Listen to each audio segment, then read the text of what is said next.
I have to project because the microphone's all used, so let me know if you can't hear me. My name is Daniel Klinghardt. I direct the J.D. Power Center for the Liberal Arts in the World. Today, you're going to be a part of what I think is one of the most exciting initiatives that we've got going on this semester, maybe this year. A campaign 2018 academic internship seminar taught by not only two professionals in the field, but two Holy Cross alums.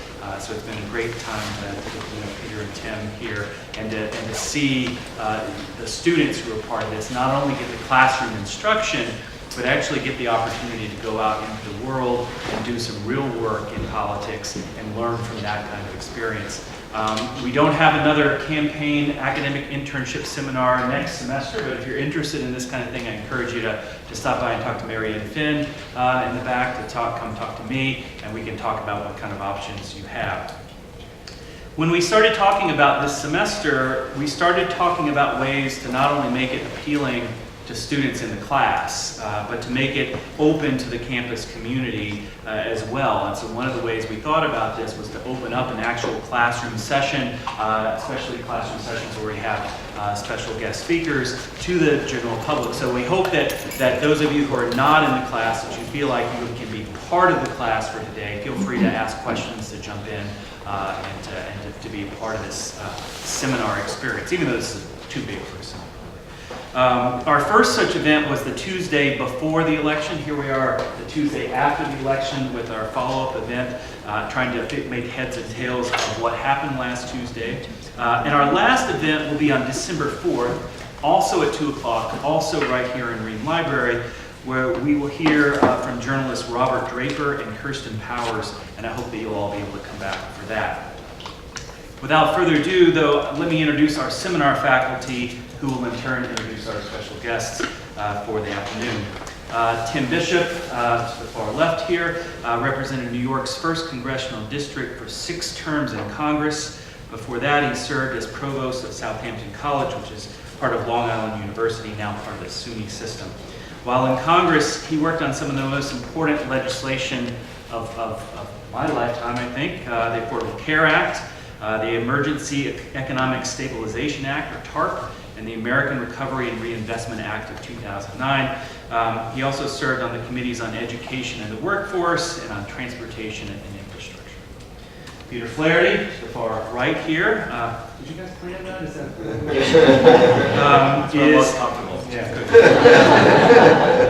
is co-founder and principal of Esplanade Strategies, a public affairs and political strategy consulting firm, and co-founder of the Shawmut Group.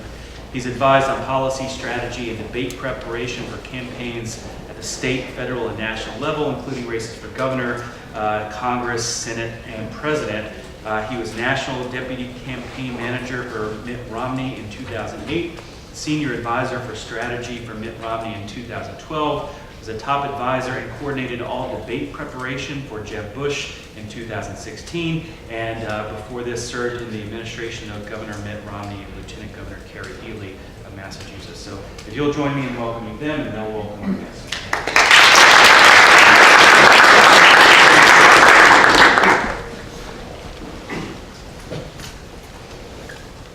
Well, good afternoon to all of you. I have the honor of introducing Jeff Pollock, who is the founder and CEO of Global Strategies, political polling and consulting firm.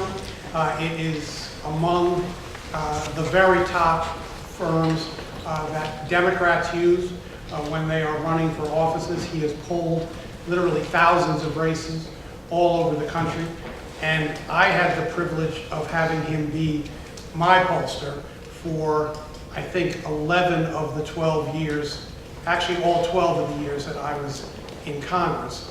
And I will just tell you that as a member of Congress, the relationship that a member develops with his or her pollster is one of, from the member's point of view, frankly, enormous dependence, because the member is very much placing his or her professional future in the hands of someone who they want to be able to trust and want to be able to rely upon. And the reason I said that I had the good fortune and the honor of working with him is that Jeff Pollock, I quickly recognized, was somebody that was worthy not just of my trust, but worthy of my wife's trust, which is more of a challenge. At any rate, he led me in the right direction for the entire time I was in Congress. He has done that with scores and scores of members and scores of candidates. So I think you're going to very much benefit from what he has to say. Jeff. Thank you, Congressman. It's a pleasure to be here. Tim was very kind. I enjoyed working for him. Tim had the misfortune of being a member of Congress in a marginal district, which is just about the worst job you can have, because it essentially means that you campaign every single second, because of the stupidity of our rules that have the House of Representatives get elected every 2 years. All of our members sit there in call rooms, calling donors, asking for money. It's the most miserable existence on the planet, and so this is how you get Tim Bishop, which is remarkable because he's a fundamentally nice human being. But that existence is really can be quite terrible. There were a number of who did that video like last year? There was somebody who did a video, sort of underground video, who sort of filmed the life of a member and saw just how difficult it can be. So I sympathize with him. And so when he asked me to come to Holy Cross, drive up from New York City a week after the election where I should be relaxing, I donned my purple tie and said, of course, I couldn't wait to come up to Worcester and help. Let's talk about what happened the other day in terms of from the Democratic side. So I had the good fortune of being involved in a lot of races. My firm was involved in I don't even know how many races, truthfully. One of the downsides of polling as a business is it's a volume business, meaning we work for a lot of people. So Jim and myself, and Jim will get his blowhard introduction later where they can tell you what a genius he is. Jim and I... I'm doing the introduction. Oh, that's okay. Either way, I mean, we know we're full of shit, so it's totally fine. We do a lot of races, and for Jim's got partners, I have partners as well. And so just to give you context of what I was doing, so I was involved in 3 governor's races, 2 of which were pickups, meaning they were Republicans and now Democrats, Illinois, Maine, and New York. I was involved in 6 Senate races. On the hard side, meaning I worked for the candidate in Nevada, Nevada, West Virginia, Indiana, and New York. And then on the soft side, meaning I worked for the independent expenditure, which happy to get into what all that crap means, I worked in Missouri and Arizona. So I won 4 of the 6 Senate races that I did. And then in the House, my firm was involved in 6 of the so far 36 House seats that we've picked up. There will be more than that when everything's done. So meaning on the hard side, we worked for 6 candidates, a number of whom were female vets, which was pretty cool this cycle. But my firm actually was involved in a total of 20. So on the soft side and the hard side, we worked for more than half of the Democratic pickups in the Congress and in the country. Now my firm is bigger. We are actually the largest Democratic polling firm in the country in terms of doing federal races, so that's why we're involved in so many. And so I'm happy to talk about some of those. Just want to give a sort of brief 30,000-foot view of what we saw happen. And I tried to put it into an acronym. I couldn't pull it off. But we'll try. So, given Donald Trump's love of the Twitters, my 5-letter acronym will be tweet. This is the election of the tweets. And so what does that mean from a Democratic perspective? Well, T turnout, first and foremost. Turnout was up on both sides. Anybody who's going to tell you at the end of this that the Democrats won because of turnout will be wrong. Yes, Democratic turnout was up, so was Republican turnout. Now, we don't know exactly what it means because the exit polls are a highly imperfect, extraordinarily imperfect tool, but we already know how many votes have been counted in a lot of these places, and it is incredible. We're talking about places in Montana, turnout appears to have been somewhere in the range of 1% less than the presidential race. That never happens. Like, that's unbelievable. Now, Montana, there's 9 people, right? So it's not that hard, but even still, that is an incredible thing. In Arizona, the early vote, meaning the people who voted early, surpassed the total number of early voters from the presidential. So just a massive turnout that happened, that we know happened, but again, happened on both sides. So tweet, T, turnout. W, women. The Democratic story is the story of women. It's a story of suburban women, and it's a story of women of color. Those are the two, if I had to point to sort of two groups where the election sort of hinged in terms of what we were able to win on. Suburban women who shifted towards the Democrats, women of color, black and brown, who turned out. So women. E, electorate. So the electorate, and by that I mean the non-white portion of the electorate more than anything. You're talking about massive turnout among black and brown and Asian, by the way, all three. Massive turnout, and of course Democratic performance within all three of those groups significantly higher. African American was sort of typical, but among Hispanics and Asian, AAPI, Asian Pacific Islanders, Democratic vote was very good. The second E would be expand. Particularly in the House, what the DCCC, the Democratic Congressional Campaign Committee, that's the organization that's in charge of funding congressional races across the country, and more importantly, figuring out where we should play. In the beginning of the year, a year and a half ago, they looked at the map and said, there's about 30 races that we think we can win. At the end, that number was 80 races. But what the DCCC decided 2 years ago when they started to look at this map was 30 races isn't enough. We're going to expand the field. We're going to recruit in as many places as humanly possible. We're going to find the best candidates that we possibly can, and frankly, we're going to try to put our thumb on the scale in some primaries to try to make sure the best candidate wins. And by and large, they did. By and large, they put their thumbs on the scale for the right candidate, the one who is more likely to win. And so expanding the map to 80 seats is the reason that the Democrats were able to take the House. The other piece of that that's significant is the individual contributions that each one of those candidates were able to raise. You all know about the massive amounts of money that poured into campaigns this cycle, but individual campaigns. So if you're Joe Blow running for Congress, if you were Tim Bishop, back in the day when Tim was running, there wasn't the internet as an engine of sort of fundraising. Yes, the internet was there, I promise you, he and I are not that old. But the internet was not the engine of fundraising that it is today. In every single targeted congressional race in this country, the DCCC had a digital person as a part of that team in order to help drive fundraising and money to individual candidates. And that matters. It's in fact one of the only weaknesses that the Republican Party has from a sort of structural perspective. Everyone thinks the Republicans have the advantage because they have money, but they're dependent on Shel Nadelson's money, who's a terrible human being, just so we're clear.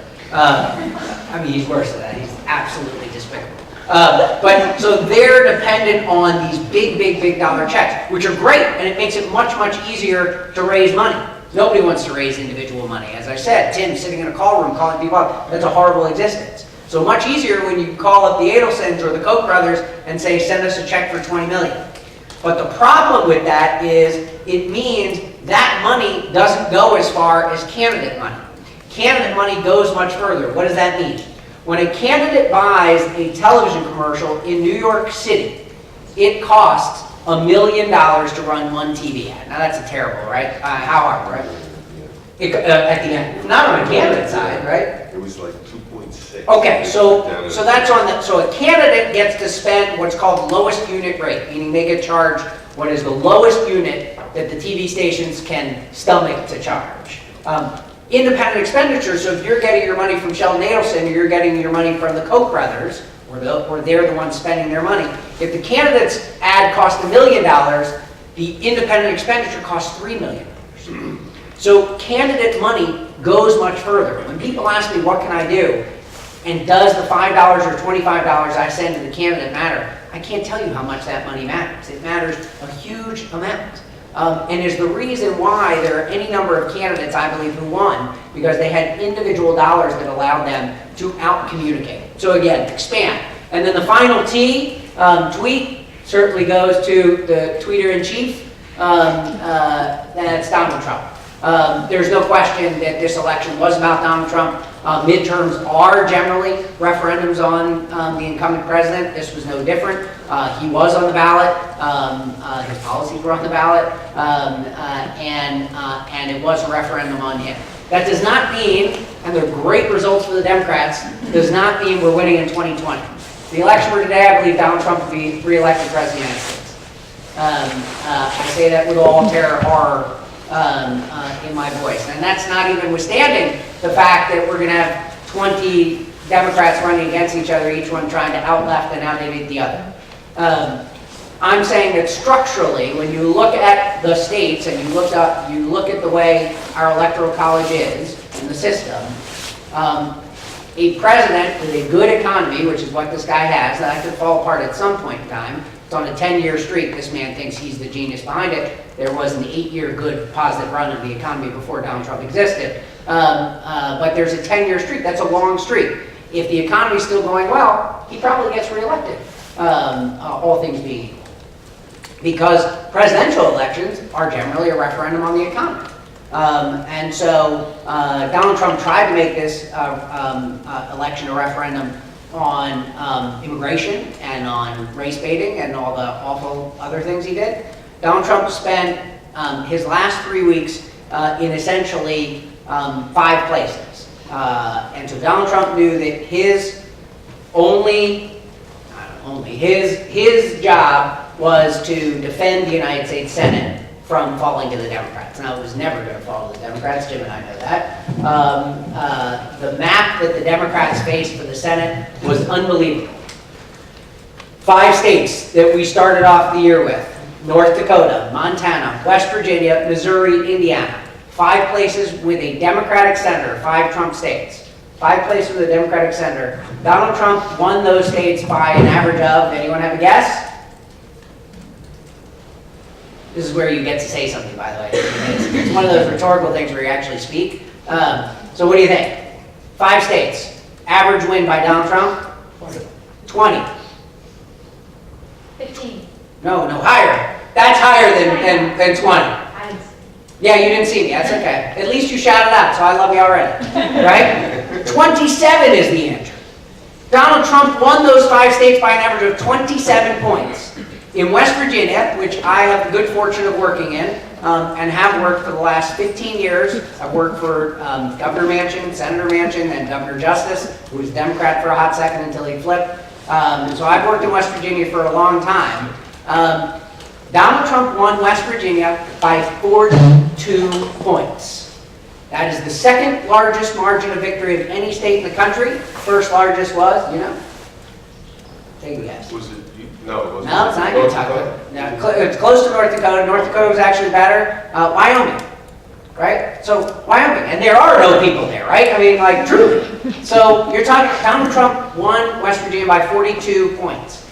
He visited West Virginia in the last 6 months of the campaigns 6 times. A state that is this big, he went to 6 times. He spent his last month in Missouri. In Indiana, he appeared in Indiana 3 times in the last 2 weeks alone. In Missouri, in Montana, in West Virginia. He didn't go to North Dakota because the North Dakota race was over. And so they knew that. So if you think about those 5 states, and by the way, I want to add on top of that, Alabama. If you think about those states, you're telling me, if you had told Jim and I mean this, like 2 years ago, if you had said the Democrats are going to have this map and all they're going to lose is 1 or 2 Senate seats, both of us would have laughed. Because there's no way. The fact that the Democrats were able to win as many of these seats, and yes, part of it is going to hinges on a win in Nevada, which is huge, and a win in Arizona, which is even bigger in terms of swing states. And if they can figure out a way to win Florida, which is up in the air, who knows, right now we're down, but by a teeny margin, that's a miracle. I mean, Chuck Schumer has pulled off an absolute miracle in terms of what they were able to do. They should have lost many more. We'll talk more later, hopefully, about some of the stuff. I have the good fortune, as I said, of working in West Virginia, so I work for the most conservative senator in the United States, the most conservative Democrat in the United States Senate, in Joe Manchin. I also work for the most liberal in Kirsten Gillibrand. She's technically more liberal than Bernie Sanders when you look at the votes. So I get to work on both sides of the Democratic divide, which shows you either I love what I do or I have no moral center, or both. A little bit of column A, a little bit of column B is the answer. I love that I get to work for somebody like Joe Manchin, and I also live in Manhattan. And so how do you think my life was during the Brett Kavanaugh hearings with Joe Manchin? Not a lot of fun in the household with my wife, for example. Joe Manchin did the right thing. Joe Manchin did the right thing by voting for Brett Kavanaugh. No, not the right thing morally, obviously. I'm not saying that. Or even from a sort of pure partisan perspective. But Joe Donnelly voted against Brett Kavanaugh. He probably should have voted for him. Claire McCaskill, well, she didn't have, that doesn't count. Who else could have? Tester, Heitkamp, right? Because the Kavanaugh thing was certainly a galvanizing moment and definitely a pivot point in this election. If the Kavanaugh moment doesn't happen, does Republican turnout reach the heights that it did? I still think that it would have, is my guess. My guess is it was a catalytic event, but that Donald Trump would have figured out a way to gin up the base anyway. But it certainly was an event that, when I look back, was not particularly positive for the Democratic side. People say to me, why? There was a ton of energy. There was lots of sort of enthusiasm. You saw people very excited. That's true, except all those people were excited before. They were all excited to vote against Donald Trump, and I'm not sure that Kavanaugh made it any better for us in terms of the environment, and it's clear that it made it worse in a lot of ways. So hopefully that my tweet gave you a good 30,000-foot view, and I'll pass it to my colleague. Thanks a lot, Jeff. As you can tell, for the people who know me and have heard me talk a little bit about my take on politics, you can tell that he's not the guy that I invited.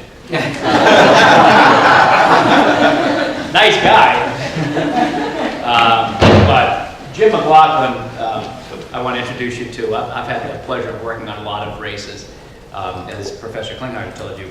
And I've been blessed to work alongside a lot of great professionals, and Jim McLaughlin is among the very best workers and pollsters that I've ever worked with. You may have heard Donald Trump, when he started campaigning, he used to talk about the fact that he doesn't listen to pollsters. He doesn't have pollsters. He used to call any strategic advisor, any campaign worker, any campaign manager, he used to call them all pollsters. He's like, oh, that's just the pollsters are telling them, the pollsters. I don't think at the time, to give him his due, I don't think he knew what a pollster was, just because he hadn't really run a race yet. I mean, that's fair. You will soon hear that he does listen to pollsters, because you're about to listen to Donald Trump's pollster. Among the other races that Jim McLaughlin has done, he's done probably the same with Jeff. I mean, these guys are the best in the business. For those of you who aren't in my class, in Tim's class, we have had visits and lectures from a lot of great political experts, including David Axelrod, including Selena Zito and Brad Todd, who wrote a great book on the election, on the 2016 election, including Chris Matthews, including a congressman. And these two guys right here are people who would probably be sought after to be on a CNN panel, on Meet the Press, on Fox, and you guys are blessed to have them both here right now. Like Jeff said, he doesn't even know. That's a good problem to have. He doesn't even know how many races his firm had. That's a big deal, and it's not hyperbole. That's how busy these guys are. These guys get hired for a reason. Jim McLaughlin's the same way. I asked him, how many races did you do? He didn't even know, and he wasn't being cute. That's how successful these guys are. These guys are the best in the business. Now, Jim works for candidates that are different than the candidates that Jeff works for. Like Jeff said, Joe Manchin, when he voted for Kavanaugh, he did the right thing. And then he qualified it. And he said, well, he didn't do the right thing morally, but he did the right thing politically. Jim and I work for candidates who don't make any differentiation when they talk about doing the right thing. I do the right thing morally, and that's the end of the analysis. So, in any event, this is Jim McLaughlin.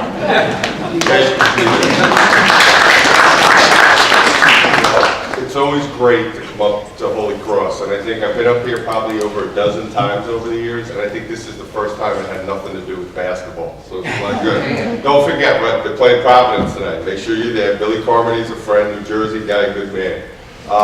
But it's an honor to be here. Actually, with college students, since I have two in college right now, one at Merrimack, yeah, unfortunately, I know, we couldn't get into Holy Cross, so we got to go to Merrimack.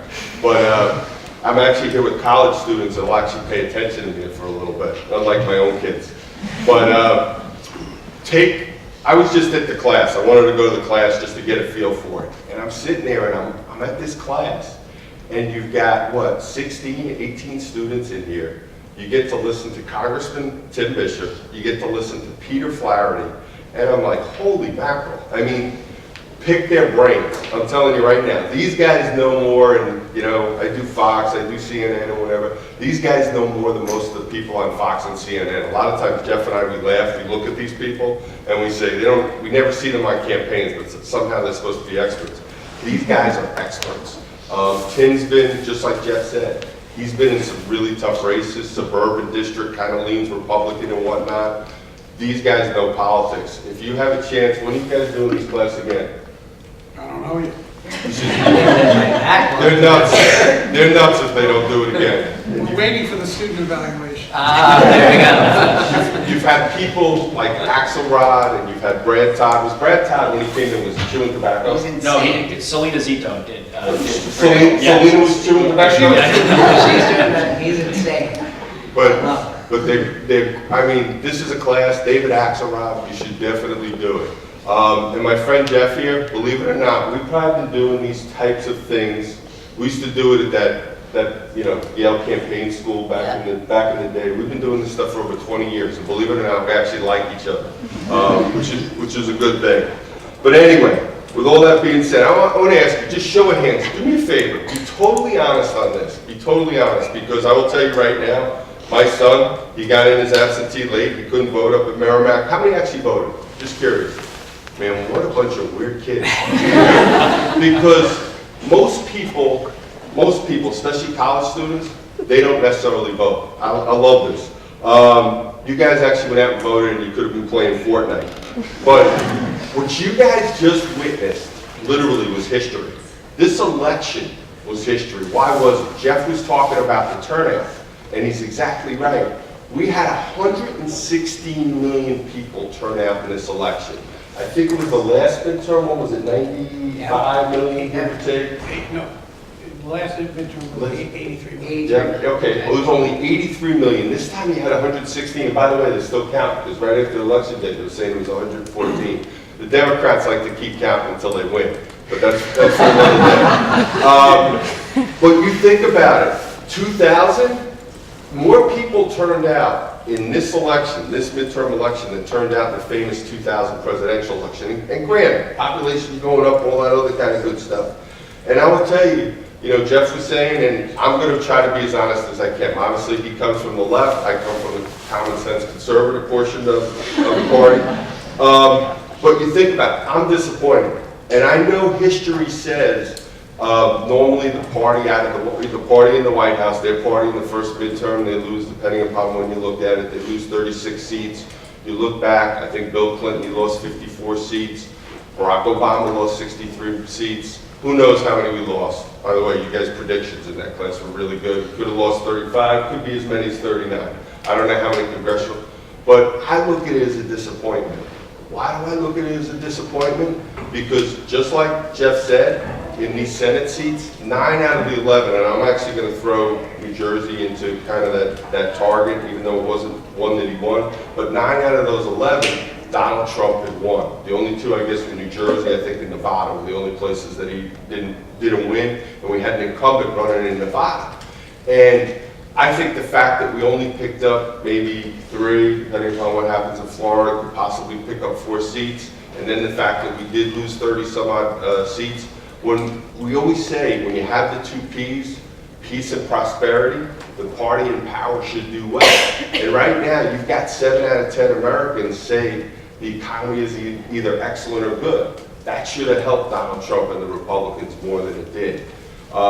You have 2 to 1. Americans are telling you they think the economy's actually gotten better under Donald Trump. So I'm looking at this and I'm saying, you know, all things happen, and we were fortunate. You know, I was working on the Missouri Senate race. I was working hopefully on the Florida governor's race and the Florida U.S. Senate race, and things went pretty well. But I still don't think this was a wave election. And I know there's a lot of people out there, and it's funny, you know, Republicans had waves in like 2010 and 1994. Some people are even saying that 2014 was a wave. Nobody talked about a wave when the Republicans looked like they were going to be doing well, but the press was really rooting for it. And I'm telling you, I really believe some of that backfired on the Democrats. Because what Jeff was talking about in terms of Judge Kavanaugh, the left was coming out. They wanted a check and balance on President Trump and the Republicans. A lot of folks on the left, a lot of Democrats were still fighting the good fight from after the 2016 election. There was no question that they were really motivated. What happened this time? What happened this time? What were the Democrats looking for, and why did they? Quite honestly, they have success, even though people looked at the economy as doing well. They wanted that check and balance. That was one of the things that we were dealing with in Florida. In Florida, people would tell you when the campaign first started, a guy like Rick Scott, who was the president governor, Rick Scott had a 60% job approval when that campaign first started. But even with that 60% job approval rating, and Florida's like, if you have the definition of, since we're at Holy Cross, a purple state, it is the purple of purple states. It's literally, it can go Democrat, even though the Republicans have had a lot of success there. So here you have the Republican governor has a 60% job approval rating, yet by double-digit margins, the voters wanted a check and balance on Donald Trump and the Republicans. So that's what we were always fighting against there.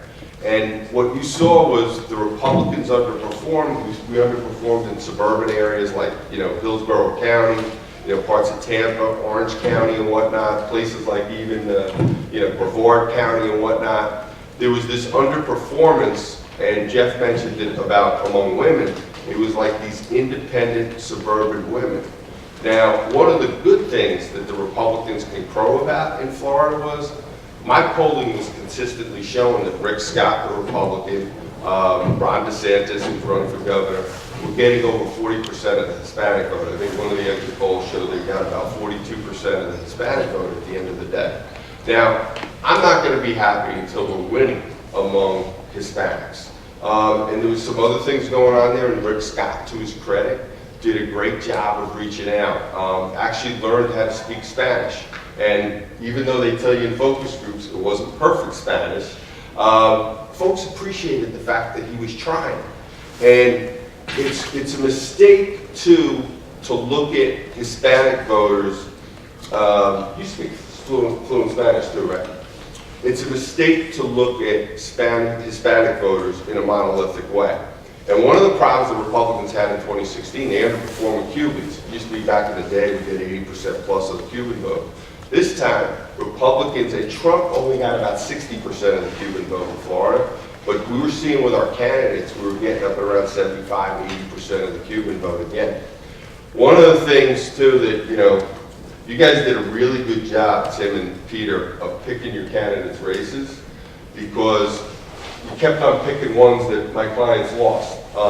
And one of them I was really upset about was a woman you probably know her as Maria Elvira Salazar. She was running in Florida 27. We just call her Marivita, because when she walks around, she's a former television reporter, very well known, really fit the district really, really well.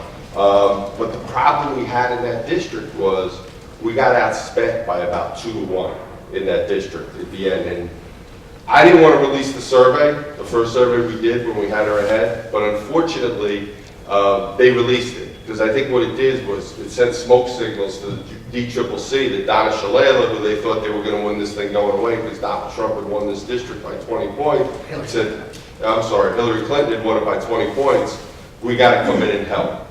And that was also one of the unknown factors in this election, was that, you know, Jeff's talking about how the Republicans have all the money.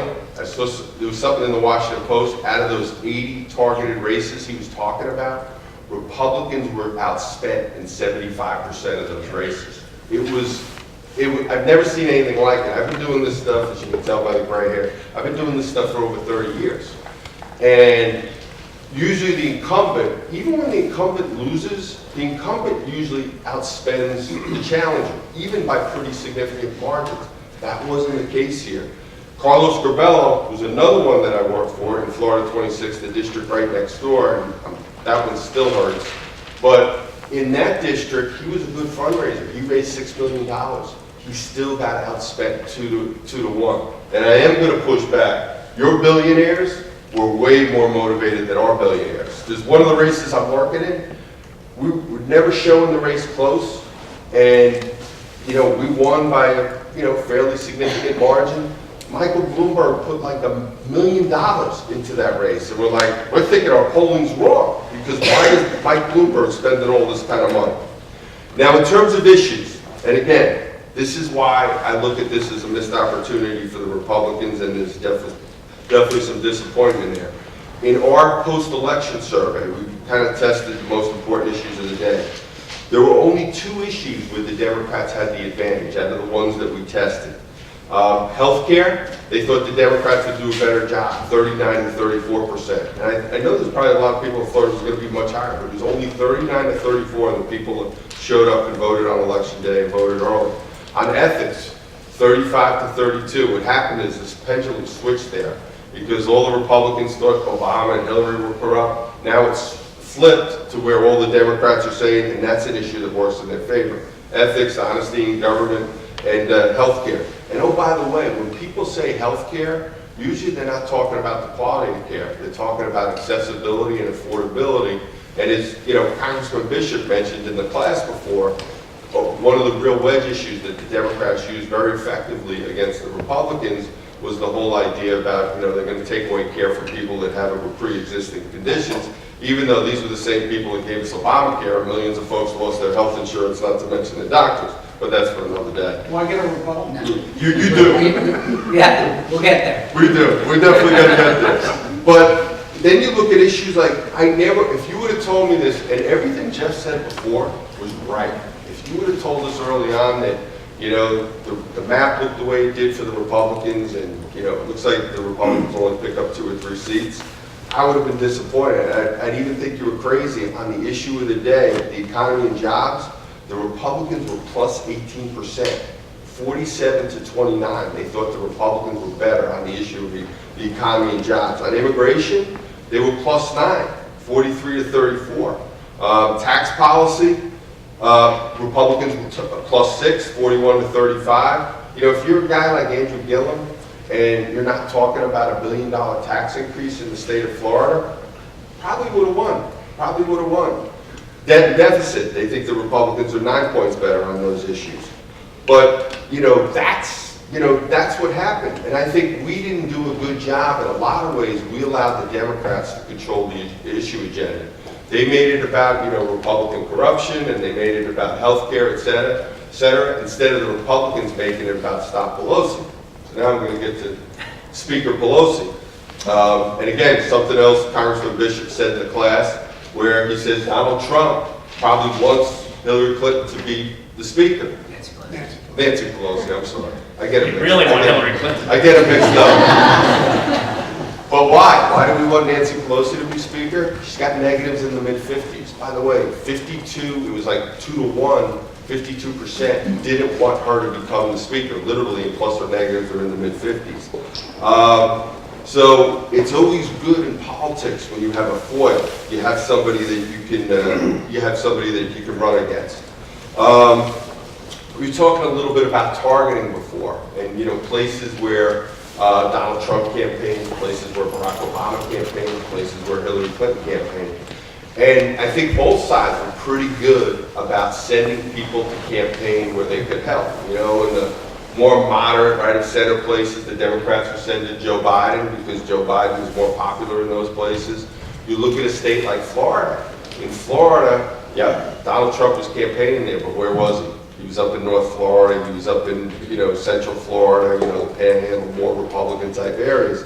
Where was Barack Obama going when he was going down there? He was going down to Miami, he was going down to South Florida, I think he did an event in Palm Beach, going to the more left of center type areas. So you really had, a lot of times what happens is during that off-year election, you normally don't get the turnout. And I think Jeff was going there, he didn't say it specifically, but the Democrats were counting on having a big turnout advantage in this election. They didn't really have it because both sides, for the most part, basically turned out. Think about the end of the election. It was like everybody wants to tell you, everybody wants to say, okay, what's going to happen in the presidential election? I'm going to give you some quick fun with some numbers on that, especially with the Democratic primary. But think about what happened at the end. You had the Kavanaugh hearings, and everybody says, okay, that's going to be it. And I agree that what happened was it helped. I think it did two things for the Republicans. It helped, one, motivate our base, because they looked at this and they saw this and they said, look, this guy's a Boy Scout. I mean, he used to go to 5-star basketball camp just like I did, so he had to be a Boy Scout. But I think the other thing what it did was it opened up a lot of Republicans' eyes and a lot of moderates and whatnot, and said what you saw in a lot of ways was the radicalization of the Democratic Party. I mean, you literally saw they were kind of willing to do and say anything, and I think some of those theatrics by Cory Booker, who actually went to the same high school where we live now, but when he first started to run, he was running as a conservative Democrat when he was the mayor of Newark, but that's for another day. I think when people saw a lot of that, they didn't like what they saw, and that radicalization, I think, hurt them in a lot of ways. What you're going to see right now, what the American people want is, they talk about it all the time. They want bipartisanship. Even though they think the economy's going well, and even though they feel generally safe, and we have the quote-unquote peace and prosperity, they want health care that's more affordable, more accessible. They want this immigration problem solved that everybody seems to be running around and talking about. There are some folks feel like they're still, even though you have 70%, I hate when Republicans tell you the economy's going. I hate it when they say that, even though people feel like things have gotten better, because you know what? There still are some people that are struggling out there in terms of the economy and whatnot. So this stuff that they want people to get done, by the way, not the least of which is college tuition. I know it's real cheap to go here. But anyway, what can we learn from this thing? You know what I think is a good example? How many folks are actually from Massachusetts? How many of you guys are from Massachusetts? I think both parties can learn a lot from your governor, Charlie Baker. Not because he played basketball for my Uncle Frank at Harvard, but because I think he's done a good job in terms of governing. And he's probably not as conservative as a lot of Republicans might think, but he governed, and people noticed that. He had an urban agenda. I saw something in one of the Lowell papers the other day. He got 55% of the vote in the top 20 towns and cities in Massachusetts as a Republican. He wasn't this, rural area type candidate. That's where I'm going to win. He won a lot of Democratic votes. He won overwhelmingly among independents. I remember when I did a survey early on for somebody else in Massachusetts, and I saw he was getting like 35% of the Democratic vote. I'm like, he's probably not going to keep that. No, I think he did keep it. And that's where that's what people are looking for right now on both sides. They really, you got the Democratic base, and They want, you know, they want to impeach Trump, and they want open borders, and they want to get rid of ICE and all this other kind of stuff. Then you got the Republican bases over there, and, you know, they want to ban abortion and all this other kind of stuff. The average person is sitting out there, and they're working, and they're trying to take care of their families and whatnot, and they're saying, okay, they're much more pragmatic about this. They're going to say, what can you do to help me and my family? What can you do to make our lives better? And now that we have split government, people are saying it's going to lead to gridlock.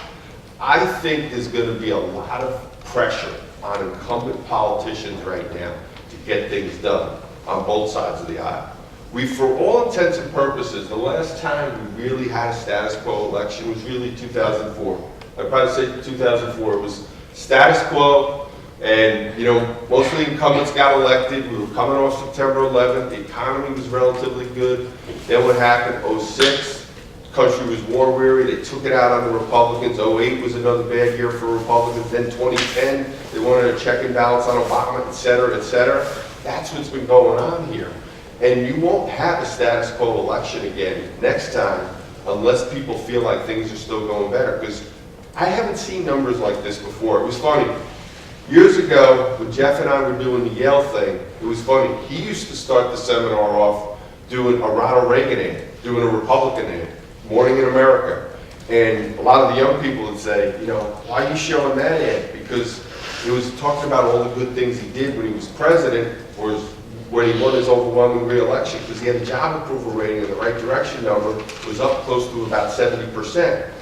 I would start it off showing a Bill Clinton ad against my guy, Bob Dole, who I worked for back in the day. Still have the stars from that one. And basically what we were doing is taking the information from the polling. It was about 7 or 8 hits in that one ad of bad things that Bob Dole did. So I think what's going to happen this time is people don't want status quo. People want to see, they want to see some results. And if there's not some results on both sides of the aisle, what's going to happen is you're going to have them take it out, I think, on a lot of incumbents. And where it's been since about 2004, it's been out, they figured one party or the other, and this time it was against the Republicans. I think next time you can see it in terms of both parties. Last but not least, okay, because I have to deal with a lot of college students and I live with them. I'm just going to give you one little piece of advice. Don't believe anything I just said, okay? And by the way, my kids, when I say something and I tell them they're real quiet in the back, I can tell they're looking it up to find out if what I said is actually true. How many of you guys do that to your parents to find out if what they're saying is actually true? My kids do it all the time. The most important lesson you're going to learn here in college isn't necessarily you might be studying to be an engineer, you might be studying business, accounting, or you want to be a poli-sci, or you want to be an attorney. The most important thing you want to learn here is learn how to think. The most important thing you want to do, and think on your own. And that's what you want to learn how to do here. Don't take everything we say. That's the beauty of this class. You get a perspective from Tim, from the left, from the Democratic side. You get a perspective from Pete. Trust me, my professors in college, they were all liberals. But you want to learn how to think. And with that, I'm done. Yeah, thank you guys. I want to open up the question. Professor Brandon could be the first one. I want to see questions from people who are under 25, and as well, including but not limited to people from our class that we just talked about. You know, one of the things that Jim was talking about was, you know, you want to be able to think on your own, and that goes for anything you get into, but especially candidates. So Tim Bishop can speak to this, but I would love Jeff and Jim to both talk just a little bit. So this is kind of just to throw it out there. It's kind of a question about kind of what they do in a campaign as a pollster. I was joking around about how Donald Trump doesn't know what a pollster actually is, and now he clearly does, and he knows the value.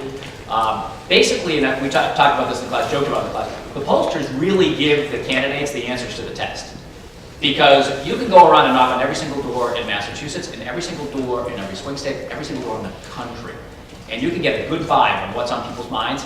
But polling, especially with the best of the best pollsters, like the two people who are sitting at this table, will give you a really good cheat sheet, Cliff Notes version, and say, just like Jim just went through, okay, healthcare, jobs and the economy, this is what these numbers are looking like right now. This is what it's looking like for Democrats. This is what it's looking like for independents. This is what it's looking like for Republicans. Nancy Pelosi's negatives are in the 50s.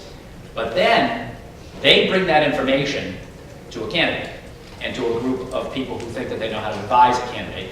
And then we all sit at a table, and then these numbers are all great. The thing that someone like a Jeff or Jim brings to the table, they don't just bring the numbers and say, here you go. These guys have the greatest political minds out there, so they can analyze the numbers and say, okay, this is what the high negatives on Nancy Pelosi means. This is what you may or may not be able to do with it. But then sometimes candidates and or strategists can't help themselves. And so they said, did you do Bratz race? No. Okay. So there was a congressman in Virginia, sitting congressman who lost his seat to Dave Bratt. You guys, one of you guys had the Virginia race. To a woman named, did you do Abigail Spanberger? Abby. I don't know if you sat at the table when you talked about how she was supposed to do her closing statement in one of these debates. We're going to show this in the next class. Dave Bratt mentioned Nancy Pelosi. He had someone give him these same numbers that Nancy Pelosi negatives are high. And he said, Nancy Pelosi, Nancy Pelosi, Nancy Pelosi, Nancy Pelosi. The mixtape on this is absolutely blow your mind how many times he says, and the Nancy Pelosi agenda, pointing at this woman, Abigail Spanberger, who's one of the best candidates I've seen in a long time. And they said, okay, now you have 3 minutes for your closing, Ms. Spanberger, and she just knocked him out.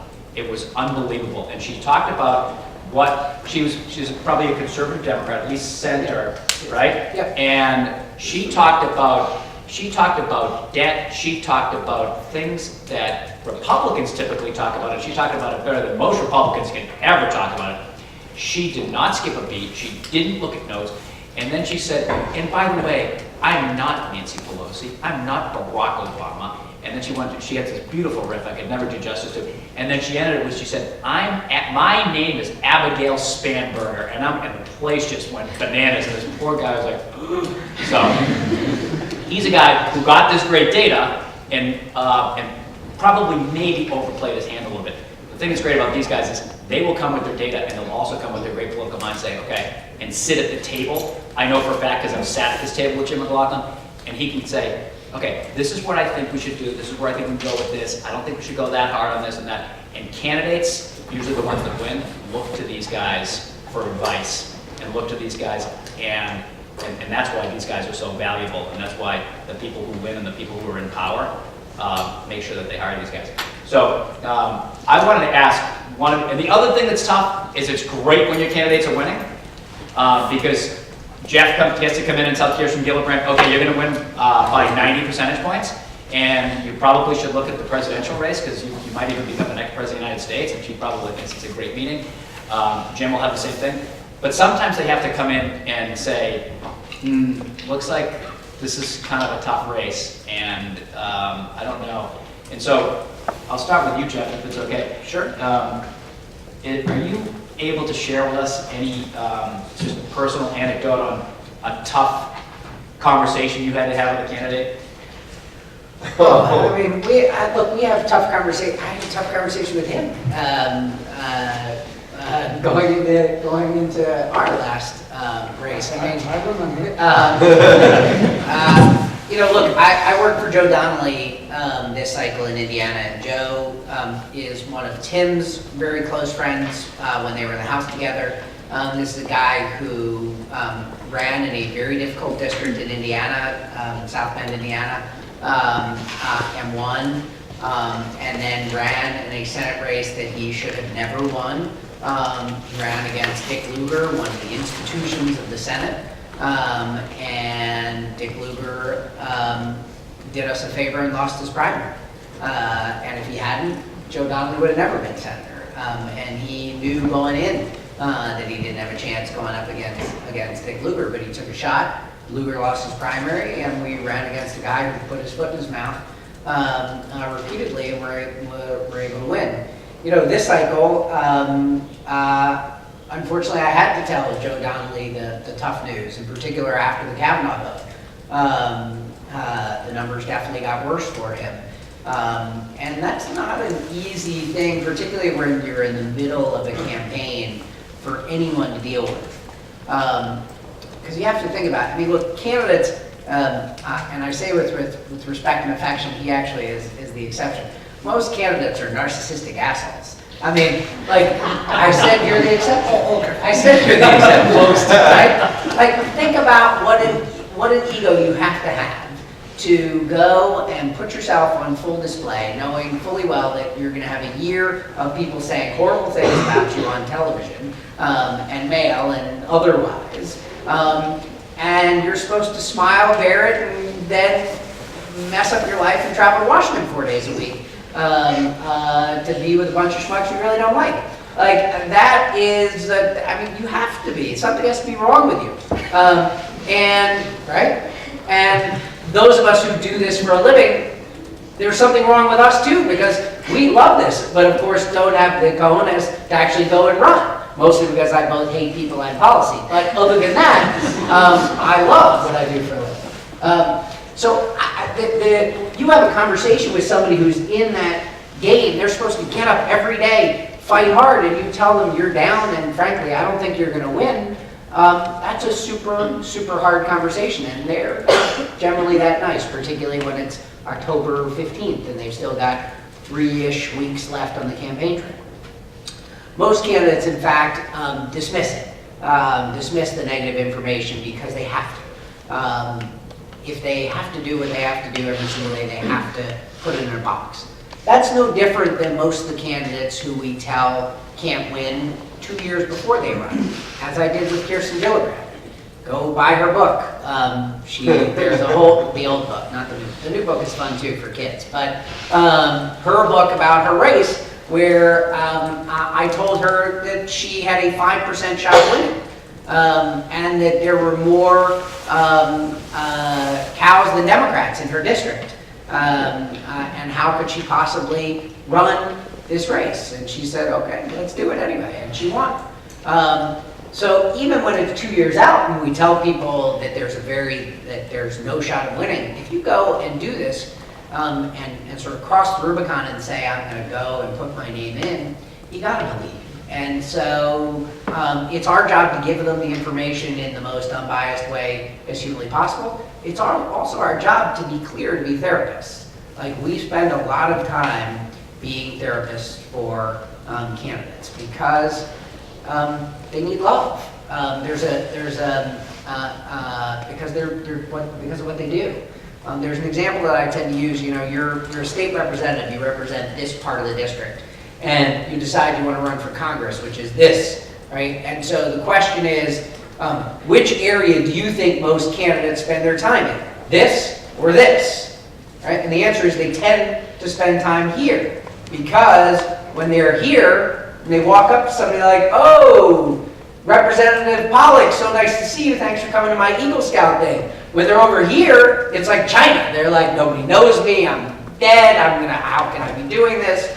And so it's really, really hard. And it's our job, frankly, as pollsters in the same way, to say, yeah, we love these people over here, but the poll actually says you have to go here. And we're going to help you and get you known. And we're going to spend money to communicate to people so that those people now know you and they'll be nicer to you. And that's what we do. So, I mean, it's not particularly intimate, but, you know, Joe Donnelly is one of the most decent people I've ever worked for. And he knew fully well that voting against Kavanaugh might be the reason that he would lose. And he did what an elected official is supposed to do, which is he said, my election is not important enough. I have to do the right thing, and that's to vote against this man. Because while my friend to my right, because I haven't gotten to rebut anything, was despondent about the radicalization of the party. I'm okay if my party's anti-rape, just to be clear. So I'm okay with that. Like, I think that that was my one shot. Generally, we're very nice to each other, but you know, that was a hard conversation, really, really hard, and I knew, and that one in particular, when we were sitting together, and he told me that, I said, politically, you should vote for this man. And I made the best case I humanly could, and he said, I hear you, I get it, I can't do it. We did the same with Obamacare. There were any number of people that we said, if you vote for this, it could be the end of you. One of my favorite members of Congress, a friend of Tim's, a guy named Scott Murphy, that I said that to, and he lost his race, and he said, you know, it doesn't matter. Like, this is more important. And I agree with that. Jim, do you have a story? I'll expand the map for you. You can either tell us a tough news story or a story that you remember when you were able to deliver some good, surprising polling news to a candidate. You know, we call them in our shop, we call them eulogies. Because every once in a while, get back a bad survey. And to Jeff's point, and one thing too, real quick, most of my candidates, the ones I like and respect, and I'm sure this is the same case when Jeff is working for Tim, he can't change his position on something. What we do is we look for, and I don't try to do that as a pollster. I look for the intersection between what the candidate thinks is important and what the electorate thinks is important. And those are the kinds of things that you try to run on. Like I've got, you know, some very pro-life, good Catholic candidates that are in very pro-choice districts. And, you know, it's like one time he said, how are we going to handle this? They're basically running ads that say, I'm to the right of the Pope on abortion. I said, we're going to hit them on taxes, because that's what they care about, you know. And they're playing to their left base, and they're trying to get, you know, some pro-choice women and whatnot. But usually the voters are pretty smart about figuring out that kind of stuff. But there were some tough conversations, to be perfectly honest. After that last debate, presidential debate back in 2016, there was some very tough conversations with Donald Trump and the Trump family.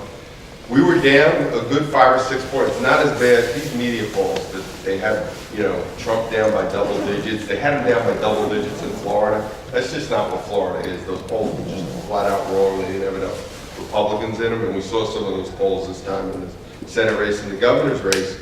But then we're getting back surveys in the last week before Election Day. Hillary kind of forgot to go, I don't know, she went on vacation or something right before the race. And meanwhile, Trump was controlling the issue agenda at the end. He was making it about change. He was making it about draining the swamp. He was making it about, you know, creating jobs, making the economy stronger. And I literally got back numbers in the last week of the campaign where we were up by a point in Florida. We were up by 2 points in North Carolina. Oh, that's great. That's wonderful. But we were actually ahead in Wisconsin, which I didn't even believe that poll. And we had us tied in Pennsylvania. And we said, so going from having the eulogy conversation to, you know what, if you have a good weekend here, you might have a shot at winning this thing. And I was dumb enough on the Sean Hannity show the Friday before election to say, yeah, President Trump could win. So you have those tough conversations. And with us, it's hard at times because it's, you know, Tim knows it. I mean, it is tough when you're a candidate and it's your whole life and it's your livelihood. And I think a lot of times it's as tough as it is on the candidate, it's even tougher on the candidate's family and whatnot, but that's one of the things we get paid to do. Yeah, and the thing that, and I know Jeff does it on his side as well, I know just from his reputation nationally and from what Tim has told me anecdotally, you need a good bedside manner. Like Jeff was just saying, these guys need to be therapists. I've seen it firsthand with Jim and his brother. These guys are great, and their whole livelihood on the candidate side is there, and their families, and they've put themselves out there, and they've been attacked in the mail and on TV, and you need to have a good bedside manner. And these guys, you know, when you're as, quite frankly, successful as these guys are, and busy, you have a lot of clients, you have a lot of cases, you have a lot of candidates, and to give them the individualized attention to fly in, I know that's what they get paid for, but I mean, they actually have to sit down, and I've seen it firsthand, and deliver this news and deliver it with a certain kind of empathy and compassion that is really, when people see, oh, this guy's a pollster, you have no idea all of the qualities and the intangibles that go into making a successful pollster and someone who is at the top of their game like these guys. Professor Brand, you had a question? All right, let me cheat and ask two.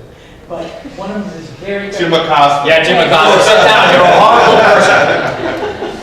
I voted twice, so I can't answer that. So did Jim Acosta. The first one is very factual, quick, but this is the panel that asked it, it's to Jeff. Yes, sir. I was told that Joe Manchin polled before his vote on Kavanaugh and found that he would lose the vote for Kavanaugh. That is absolutely not true. Not true. Okay, that's good. Absolutely not true. Okay.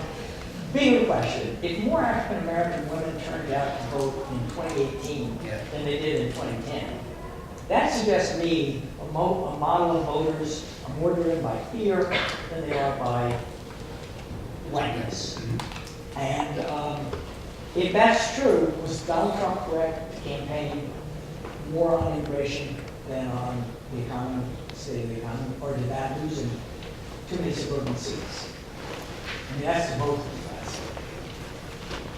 I think going to the suburban, I don't think there was one single issue where we didn't do well. I think it was several. I think it was one. I think we should have been more aggressive on the healthcare stuff, and I also think from a sheer policy standpoint, after the Obamacare repeal, the Obamacare reform, whatever you want to call it, went down, Republicans made a big mistake. They surrendered.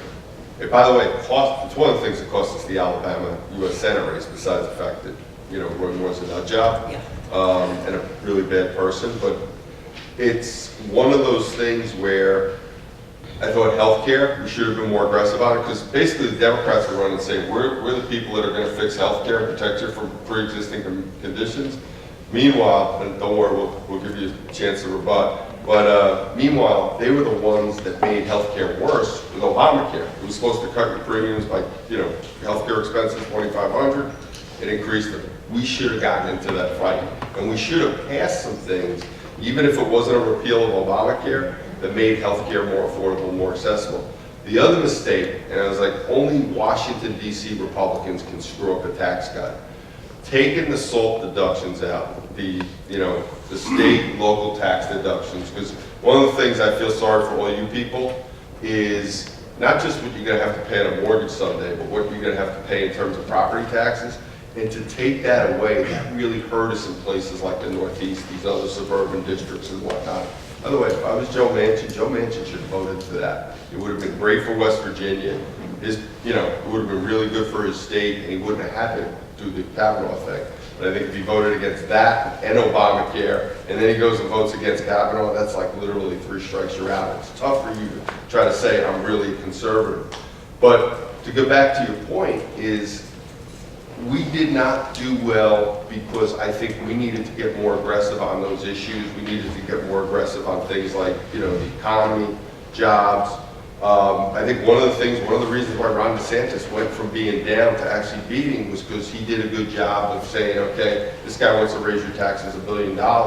This is going to hurt the economy and cost us jobs, etc. So I think that's, go ahead. I have a question at the end of this. I just want to say, I think the issue with healthcare was that Republicans had lost all credibility on healthcare. Starting in 2009 and extending through 2017, the Republicans told us that they had a better idea.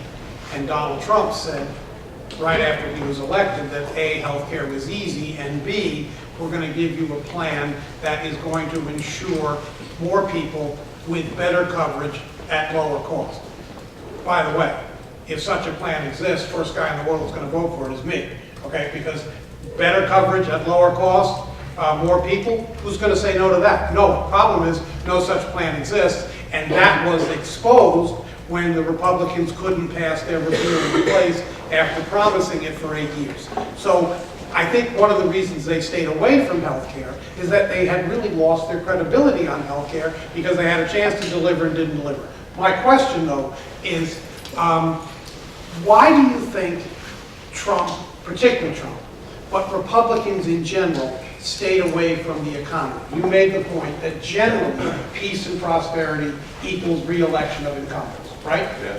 And I'm not so sure we have peace, but we certainly, and not everybody has prosperity, but we are in a better position in terms of the economy and in terms of standard of living, and availability of jobs, and average hourly wage, and all of that than we were before.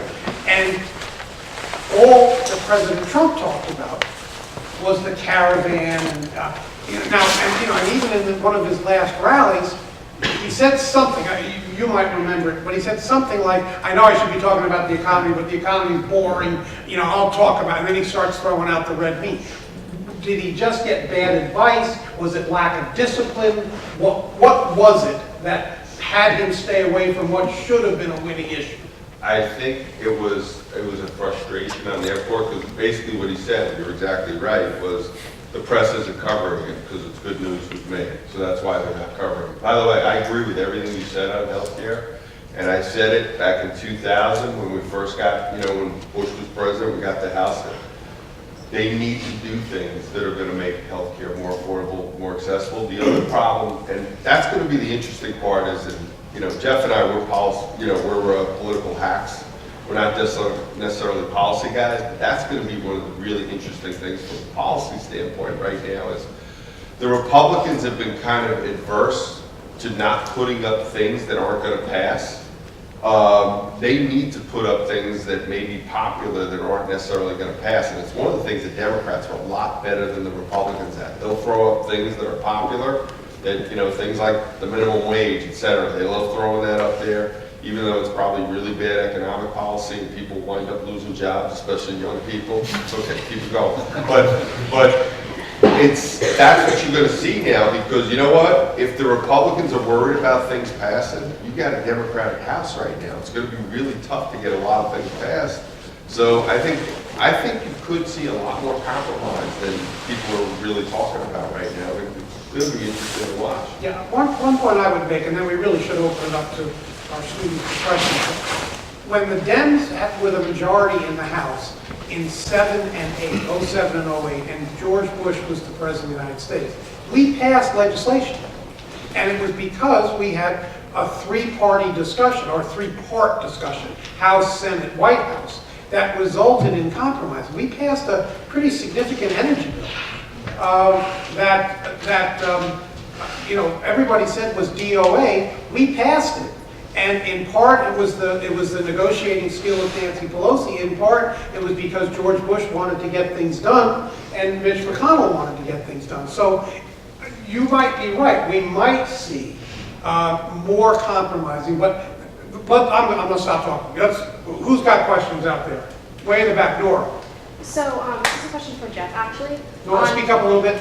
This is a question for Jeff. And I was just curious about the timing on when Joe Manchin announced he was going to support Kavanaugh, Yep. which happened after Susan Collins announced it. Yep. So it was sort of already obvious he was going to get confirmed. I was wondering what the strategy of It was obvious 2 weeks before that too, just so we're clear. Okay. Everybody knew exactly how everybody was going to vote. Is the truth. The only person who ended up moving in any significant way was Lisa Murkowski. I could have told you how every single other person, frankly, maybe some of the Democrats, I couldn't have told you how Heidi Heitkamp or how Joe Donnelly was going to vote. But I promise you, they all knew, every one of them knew. Joe Manchin, by the way, was not the 51st vote, he was the 49th vote. Even though they said it was 51st. Why? Because actually they vote in order, and so it had actually nothing to do with, had nothing to do with anything other than order. But they all knew.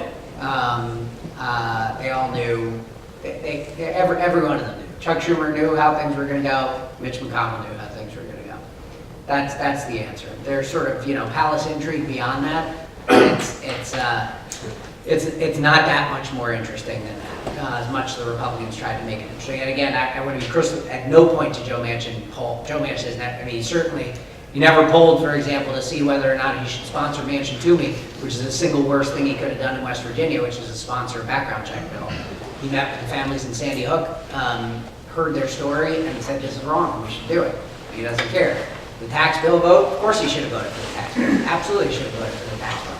Except it would have killed health care for hundreds of thousands of West Virginians, and he wasn't going to do that again. So, and if Mitch McConnell had not put the poison pill of killing the individual mandate in at midnight the night before, which is what he did, the bill had bipartisan support. I believe you would have had Heidi Heitkamp, Joe Donnelly, Joe Manchin all vote for that bill, and it could have been a bipartisan tax bill, and instead Mitch McConnell wanted to make it a partisan bill intentionally, and therefore lost it, and therefore not one Democrat voted for it. That is not the way legislation should be done.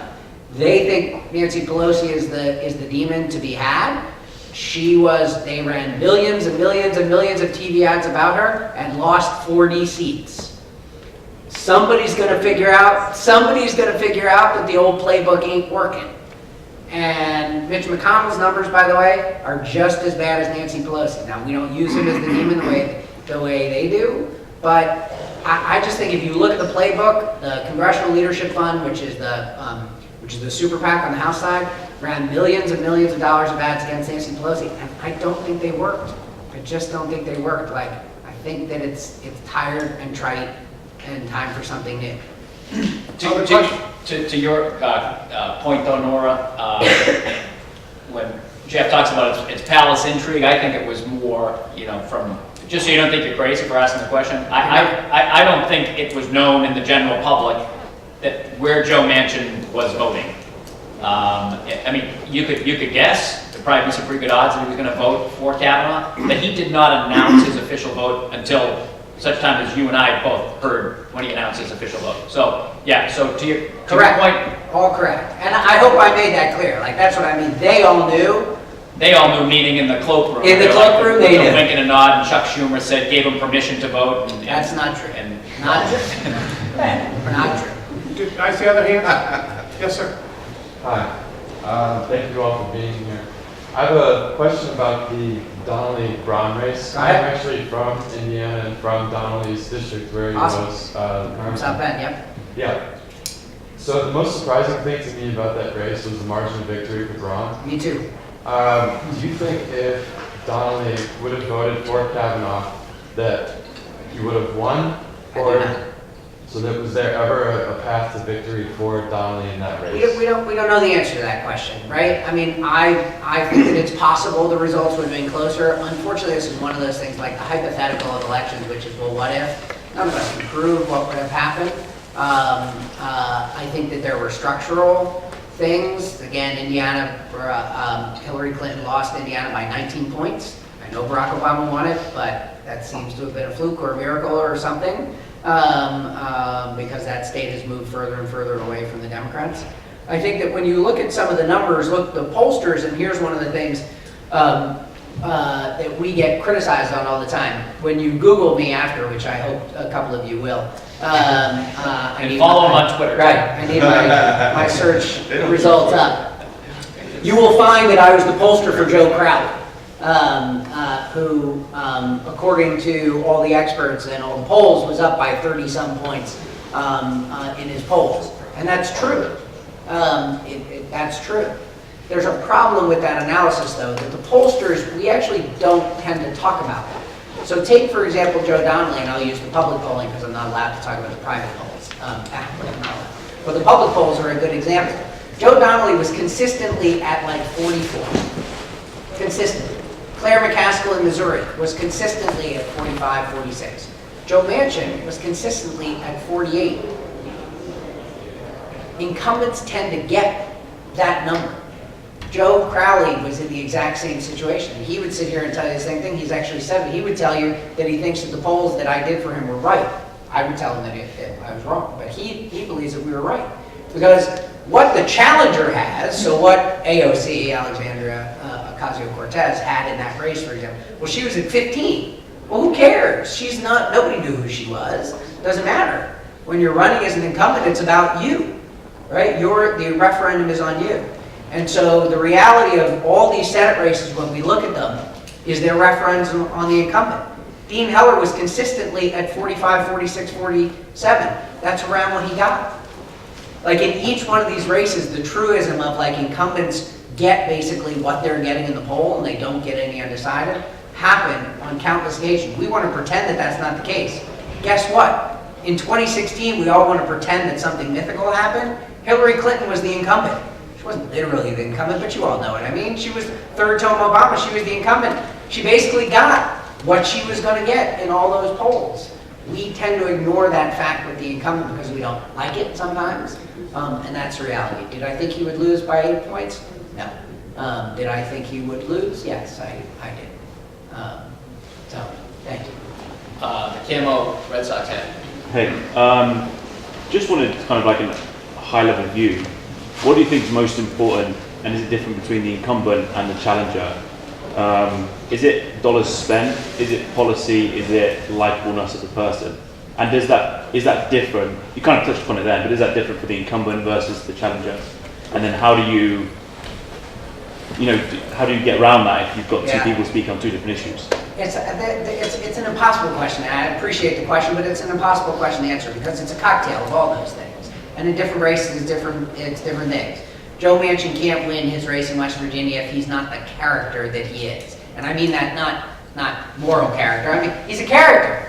He's a West Virginia character. Like, you spend time with him, he's like, oh, that guy's from West Virginia. He's a good old boy. I love him. Right? So the personality of him comes into play, but so are some of the issues. Like, it's a cocktail in each of these. And if it were a science, this stuff that we do would be boring. And it's not. And by the way, all those things you said, they all matter. But, there's certain times where races, Indiana, it's what dictates how most people are going to vote right now is what their party is. It's literally, most of these races, win, lose, draw, 90% of the Democrats are voting for the Democrat, 90% of the Republicans are voting for the Republican, and then it's a fight in the middle. You do have exceptions. You have exceptions like a Joe Manchin, who people like as a personality in West Virginia. Charlie Baker. Yeah. Charlie Baker here in this state has the ability to get down Democratic votes. Scott Brown was the same way. Scott Brown was a candidate at a central casting. Very likable, nice guy, fit Massachusetts pretty well. He won under extraordinary circumstances. He was basically a protest vote against Obamacare, and that's why he won when he won. But then when the playing field got even, when he was running for re-election, it was boom. It was, even though he spent a lot of money, ran a good race, probably a lot of people agreed with him on a lot of the issues that he was talking about. It was just, Elizabeth Warren's time, and she had a D next to her name. But all those things do tend to matter. Okay. When you're looking at the Republican races and how things went, essentially how Donald Trump's impact had on certain races, what are the main takeaways you have for the Republicans in 2020? And do you think Trump was right in saying that it's sort of like a win for him? It was more of a win the day after the election than it is now. And look, it's like the big thing that's going on right now is no party, neither party, the Democrats or the Republicans, both parties have significant negatives right now. Neither one has expanded their base. Think about that. They really haven't. We are in a divided country right now. Florida is the perfect example of it. The swing state in a divided country, in a divided state. Neither party has expanded their base. And I'm going to talk to you as a Republican, we need to expand upon our base. You can't get 26% of the Hispanic vote in a national election and expect to be a national party. You can get 40% plus, similar to what Rick DeSantis and Ron DeSantis and Rick Scott did down in Florida. We've got to do more to expand upon our base. I think a great way to do it, by the way, is healthcare. I think that is an issue, and it's going to be really interesting to see how all this stuff plays out, because if you're Donald Trump, you want to try to do something that is going to help healthcare, make it more affordable, make it more accessible to people.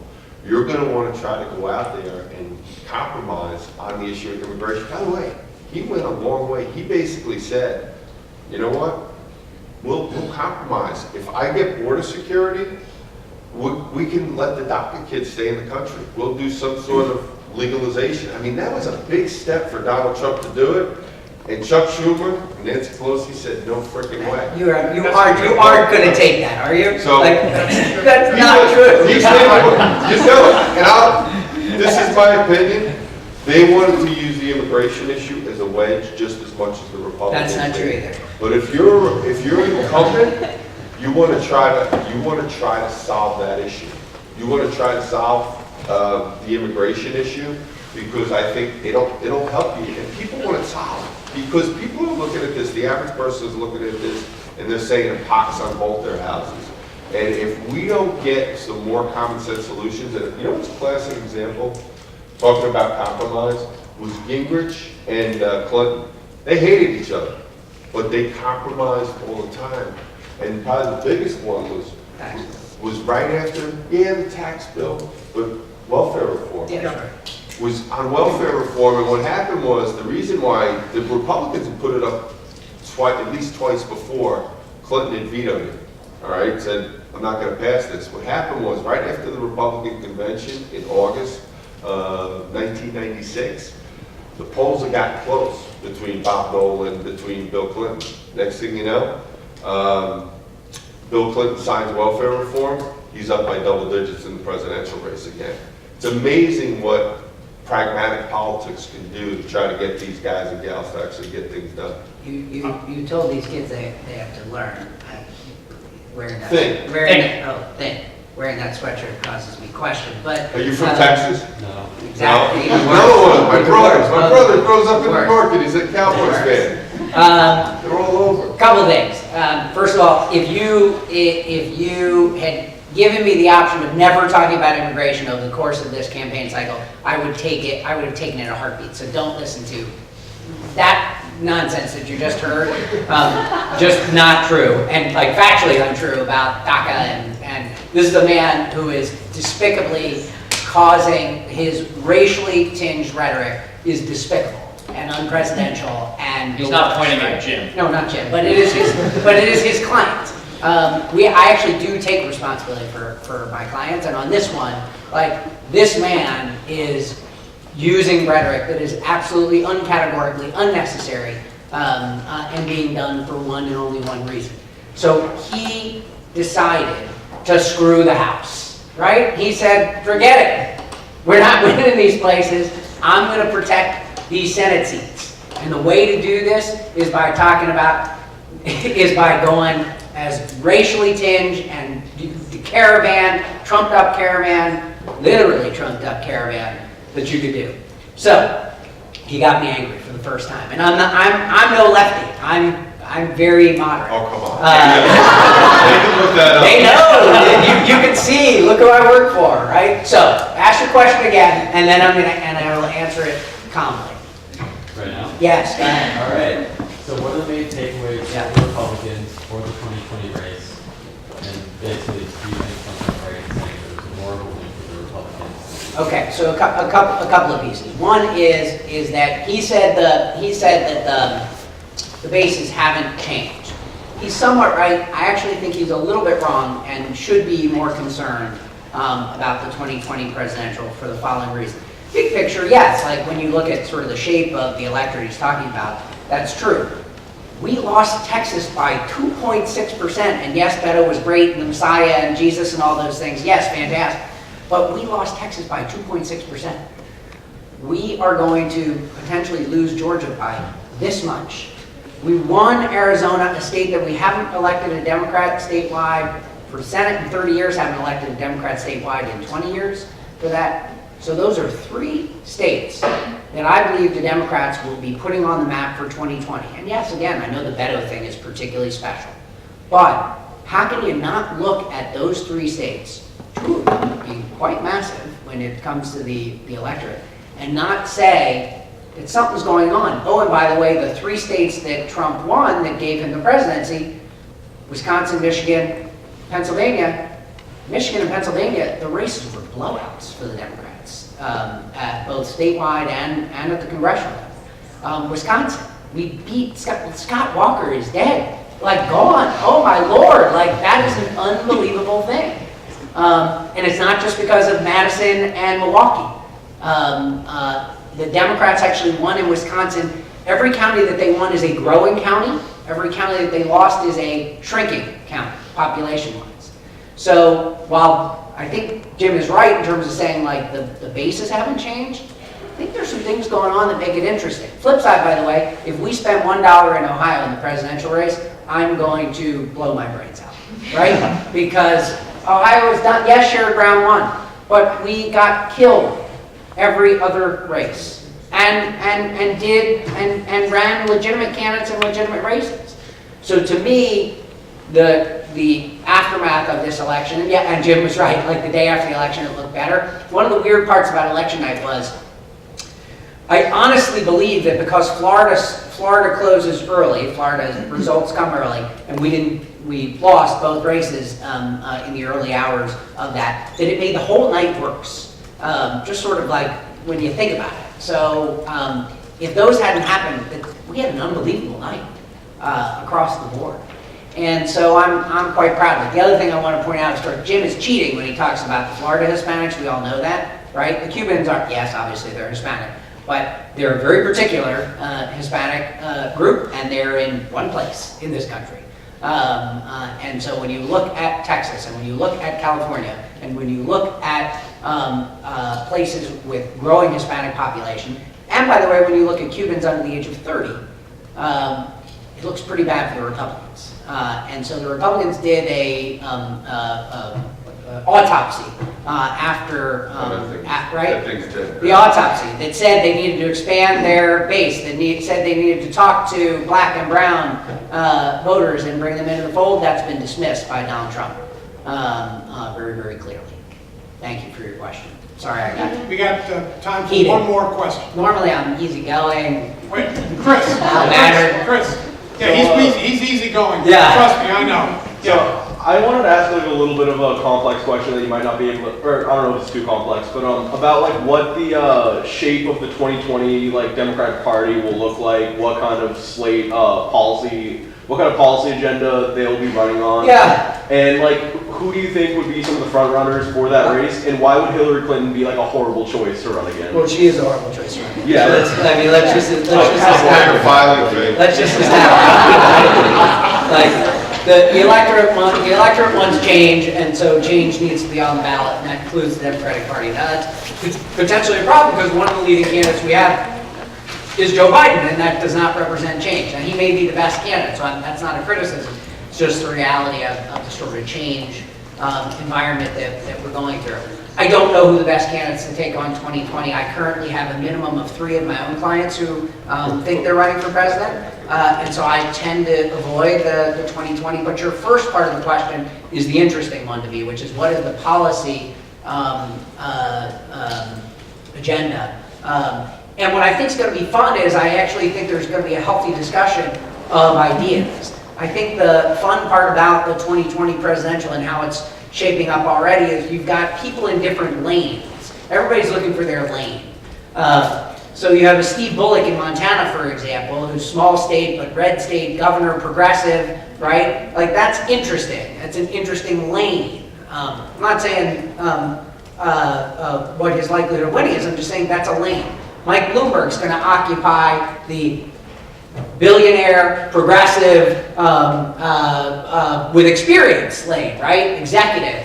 I like, by the way, that he called him a Democrat. Pretty sure they were happy to have him as a Republican for all those years when he was mayor, right? So the Bloomberg occupies that lane. And you have, you're going to have somebody talking about the guaranteed job stuff, right? That I actually don't think the voters are there. I know young people are there. I don't think most voters, particularly Democratic primary voters, are there. But you're going to have that economic lane, and then you're going to have Bernie Sanders. I hope not. In whatever lane he's in, right? And you're going to have Elizabeth Warren, which is occupying the better candidate Bernie Sanders lane, right? So I think that there's some fascinating. It's going to be fun to watch. But partially it's going to be fun because I do think we're going to have some policy discussions about what does the automated economy mean to us and how do we deal with AI and how do we deal with the future and the radical changes that this country is going to need in order to survive. So hopefully it'll be fun and hopefully we'll end up with a great candidate who can beat Donald Trump, which is very important. What is the over-under on how many candidates will be in the Democratic primary? We believe it will be north of 12 and could be north of 15. And I mean, and we're not talking about candidates, I mean legitimate candidates. I'm not talking fringe. I'm talking people who can raise money. Not Dennis Kucinich. But, John Delaney, who's a former congressman from Maryland, who's been spending money in Iowa for a year. So I think there are going to be somewhere in the 12 to 15 legitimate candidates who go out and do it, and it's going to be a long slog to do it. Again, Donald Trump has also been the single best thing that happened to the Democratic Party. Let's be clear. It's a terrible thing to say, but it is in fact true. You know what the great part is too? They're all going to have nicknames, and at some point I think he's going to run out of nicknames. He tends to default a little. It's one of the things he likes. Last question. Really quick. Go ahead. Point. So when it comes to the Democratic competition to Trump. Yeah. We talk in our class a lot about like whether or not the competition needs to be kind of like a Trump, like be able to like Yep. stand the hits of Trump, or Yep. if he needs to be like a better version, like complete opposite. What do you think? What do you mean he? Should be she too. It may very well be a she. I don't know. I think that the primary is going to help us figure that out. But I also think that we have no control over that.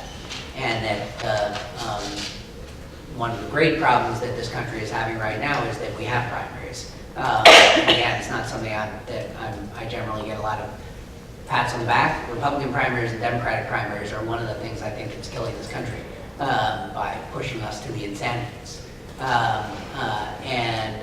And so I'm nervous about what the presidential primaries are going to do. Now, I actually think that the large number of candidates that we have may be good, because I think there are a large number of candidates who can survive past the first round. What happens with Iowa, New Hampshire, South Carolina is it's a whittling effect, right? They will whittle the legitimate candidates, which is what happened on the Republican side this last time. So I think that's what will happen. But we've got a couple of billionaires who can stick it out for a long period of time because they don't need money. So that's not only Bloomberg, but it's Steyer, it's potentially Howard Schultz, for example. Those are interesting things that we're not used to having on the Democratic side. Right, Mark, I don't know if he's running as a Democrat. We're not sure what he is. But anyway, I don't think that we know how the process is going to, but I can tell you, we have no control over which type of candidate it's going to be. But hopefully we'll come up with the strongest one. I think the two best candidates you could possibly have out of those potential 15 are Kirsten Gillibrand and Deval Patrick. There are some who said that. I will just nod and smile. So I hope they don't get nominated. All right. Jim, any yeah, closing final word. remarks? Yeah, Jim gets the final You word. want the presidential? What? You want to say who's the president? Who's the one who you don't want to face? You know what the problem is with the Democrats? It's who's nuttier. Who wants to raise our taxes more? Who wants national We government all want and to raise health it. care? We all want to raise your Who taxes. wants to abolish ICE? I mean, that's the big problem they've got right now. Like Mike Bloomberg, I worked for Mike Bloomberg when he was a quote-unquote Republican. He would be a great president. Shh, don't tell anybody I said that. The problem is he can't get through the Democratic primary. He's viewed as not being liberal enough. And it's not even a question of being liberal anymore. It's a question of being radical. Think about it. They want to abolish ICE. What does ICE do? ICE protects us from criminals. That's what's going on right now in the Democratic primary. And I'm telling you, government-run health care and raising your taxes, For that. it's not going to go over real well with the American public. And the average American, they intuitively believe and they get it, even though they may not call themselves a supply sider. They get it. When you raise taxes, it takes money out of their pocket, out of their economy. I'll tell you, I can't wait for the Democratic primary because they're just going to be jumping all over each other, trying to figure out who's going to be more of a socialist. It's not even a question of being progressive or liberal anymore. It's a question of being a socialist. There you go. On that, we will On call that it. note. Thank you all.